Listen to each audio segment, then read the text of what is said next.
So it looks like we may be on the edge of war in Ukraine, whether it's going to be all out, all over Ukraine, or whether they're going to try and take another bite. The Russians are going to try and take another bite, this time out of the Donbass region, the eastern Ukraine, or whether they're just going to back down. We don't know. But meanwhile, the Chinese are saber rattling about Taiwan, and they've got their more and more military incursions and all these kind of things.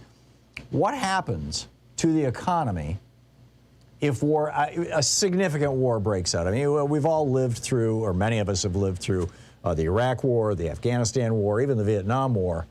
But none of us, or very few of us alive today, have lived through an actual world war, a major conflict, a major international conflict that has the potential to bring down large parts of the international economic order. What would that look like? Let's ask Professor Richard Wolff, the economist, the co-founder of democracyatwork.info, author of numerous books, including, most recently, The Sickness is the System, When Capitalism Fails to Save Us from Pandemics or Itself. democracyatwork.info, rdwolff with 2fs.com, and his Twitter handle is Prof Wolff with 2fs. Professor Wolff, welcome back. You heard my setup. What say you? Well, I think it's a very, very important point. The United States has been at war pretty much on and off most of my life.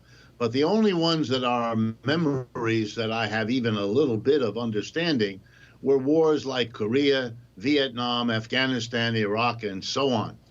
And in virtually every case, we're talking about a war between David and Goliath, where the United States is Goliath. And all these countries usually rank among the poorest of the poor and close to the very poorest. They have little or no military capability, et cetera, et cetera, et cetera. A war which is unthinkable to me between the United States and either Russia or China, who are more closely allied now than they have been probably ever in their history. A war like that is a completely new and different element. I won't even go to the question of nuclear weapons, which both sides would then have in enormous number, but I would leave it just to consider the world energy system. A crucial role is played by Russia. The price of oil and gas would completely go crazy in the event that Russia were in any way involved in a war that it had to take extreme steps to protect itself, to fight the war, and to so on. The Chinese, for their part, control very important rare earths, without which all kinds of production cannot happen. The world, which is now suffering the problems of insufficient chips, computer chips for everything from automobiles to smartphones, would discover that between China and its offshore island, Taiwan, that's where most of the chips in the world are made. And that would destroy the automobile industry. China ships a great deal. If you think we have supply chain problems now, the war would disrupt them on a scale that would throw the United States back to rely on itself. And when? After we've just come off 50 years of moving the production of more and more of the basics we rely on out of the country and to other parts of the world that a war would disrupt our relationships too.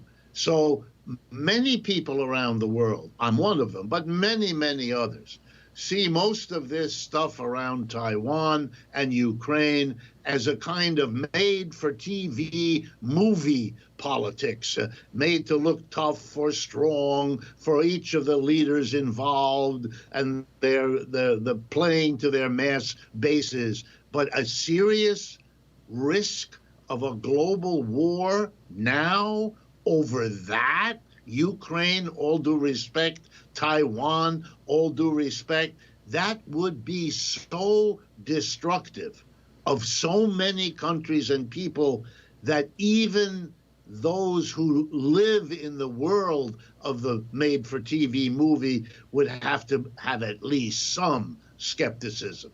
Well, here we are 100 years after World War I, which was started by the assassination of Archduke Ferdinand in Sarajevo, and you still have people debating why did World War I start.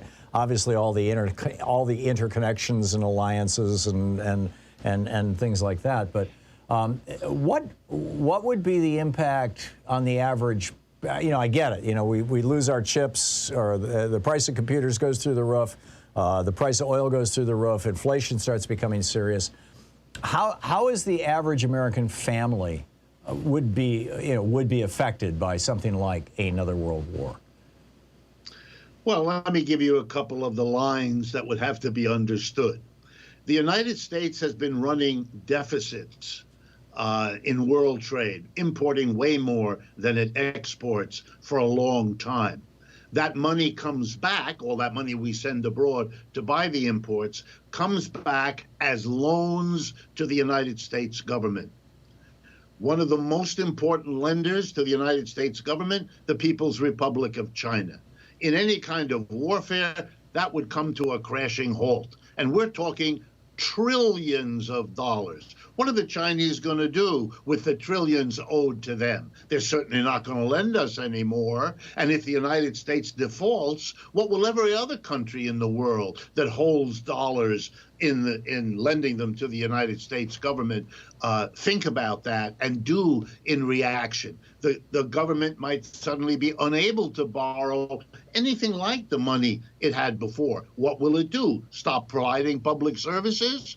Tax the American people more to compensate for what it can't get from lenders abroad, et cetera, at a time when all of those other countries that used to lend to the United States will be busy using that money to pay the inflated price for oil, for gas, for food, which comes now longer and longer distances across the world that will be compromised. I mean, your question is the right one, but the answer is on so many levels, almost all of which are going to be painful, hurtful, damaging to standards of living.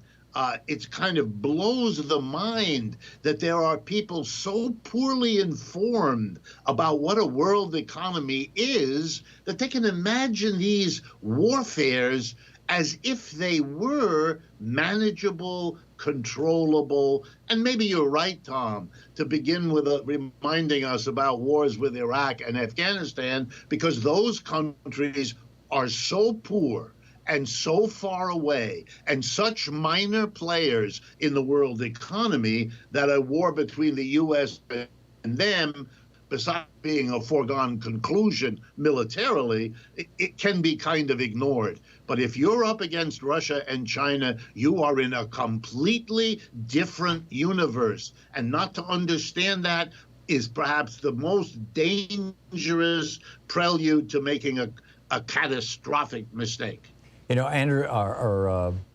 Arnold Toynbee is said to have said, there's a debate over whether this is an actual quote from him, but he's often quoted as having said, when the last man who remembers the horrors of the last great war dies, the next great war becomes inevitable. And, in other words, the loss of institutional memory.